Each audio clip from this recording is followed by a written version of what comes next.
Appreciate you joining us once again. So what we're going to do in this episode here is some dovetails. Been looking at doing some hand cut dovetails, but man, how you buy the saw and the equipment, and then there's always the possibility of messing up some good wood, stuff like that. Plus, I'm just not into really doing that much hand work. If you say that's hand cut dovetail, then you may not get any extra profit out of it. So we're gonna make these right here using I picked this up a little bit back. It's the peachtree dovetail jig. And so what it comes with is, I had to make the block. You can buy the block, but I made mine.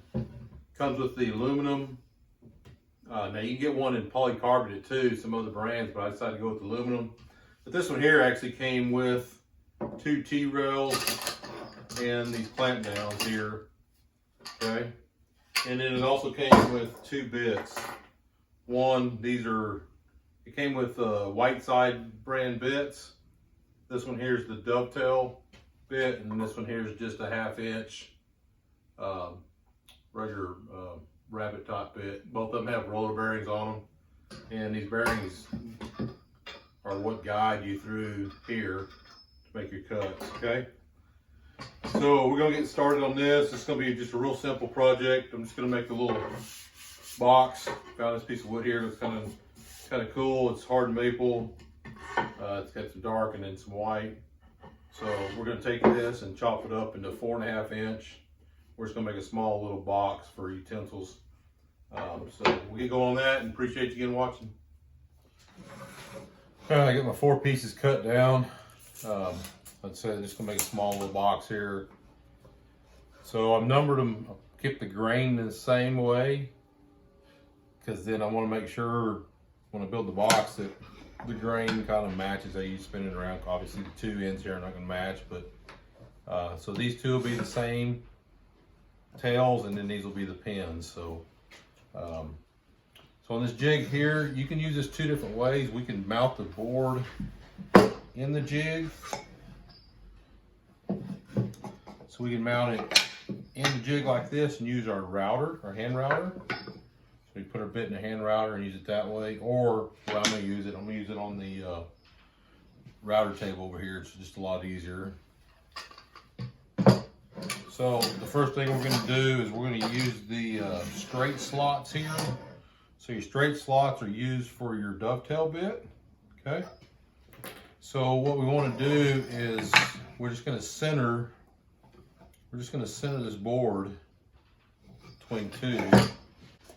All right, so this is a sample one, and this is almost the same width.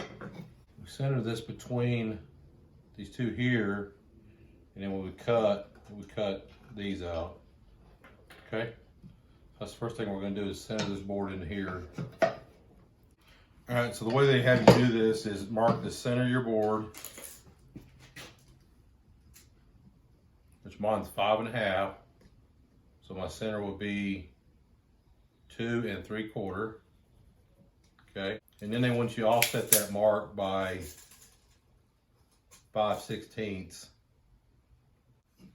All right, so there's my offset. So what they do is when you put this board in, is that line will be right on the edge of one of these sides here, okay? So that's where we'll clamp it, and we verify it's centered by looking at these 2 right here, okay? We're gonna take our 2 T-track clamps.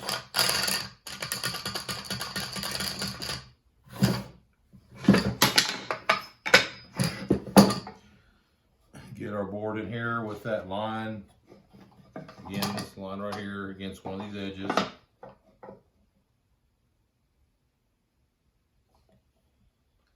All right, we'll slide our clamps over.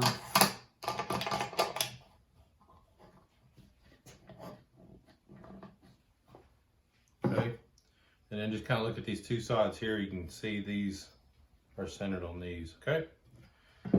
So next thing, since I'm gonna be doing repeats on this, I'm just gonna take a piece of scrap wood and clamp it right here.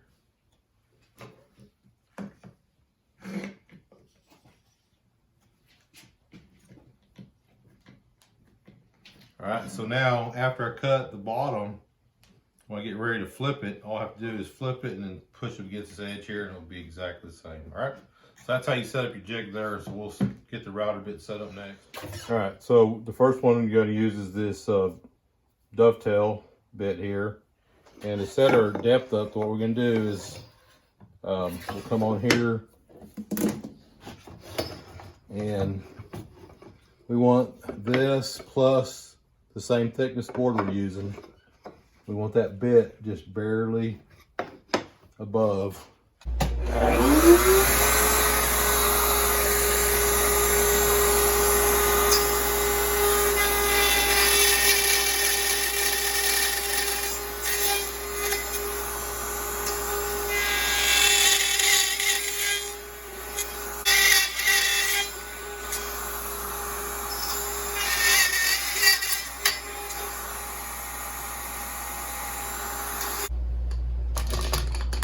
Now we take this board out and flip it over, go straight back down, and then we go ahead and get to the edge here so I know we're lined back up.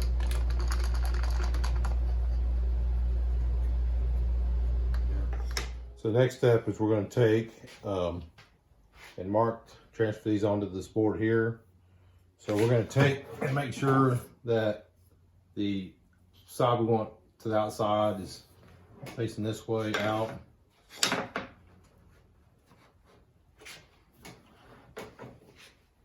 And then we'll lay this on here. Okay, line up our two ends here. Then we'll just take a sharp pencil here. We're just going to mark each one of these.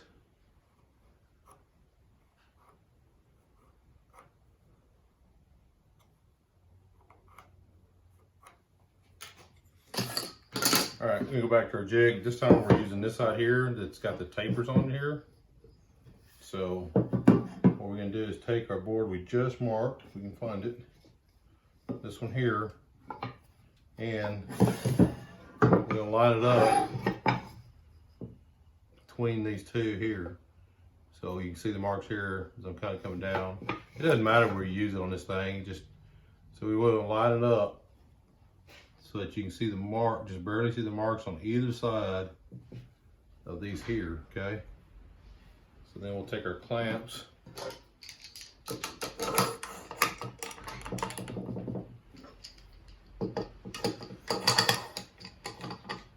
We'll verify. Yeah, we're pretty close. Clamp it down.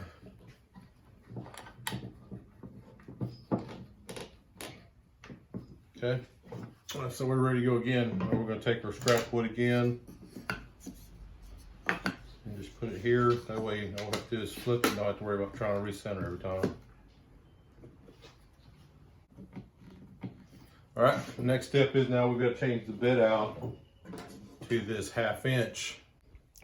All right, so we've got the bit in there, and once again, we're just going to take, put it up there, and we just want to barely fill the tip of that top of that bit. Okay, now we're going to make this cut. Now this cut here, when we make this one, see how it's wider than the, this is wider than the bit, so we're actually going to come in this side, across, and then go all the way back, so it tapers it to the back, okay? So.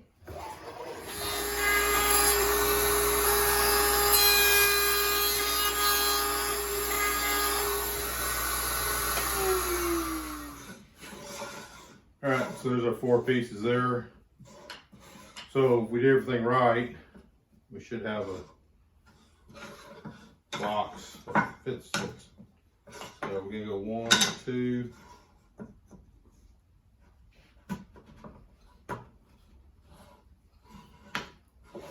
Okay, and then 3. We put 4 in on this side.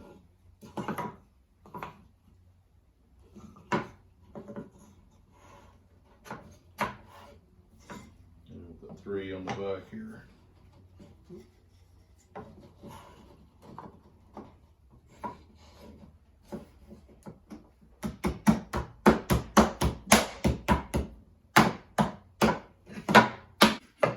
There you go. So nice little, real tight dovetails. Just minimal effort to cut them. Machine works good. First time, just barely can feel the topsy sticking out on both sides. Gives us just enough to sand down. So, all right, guys.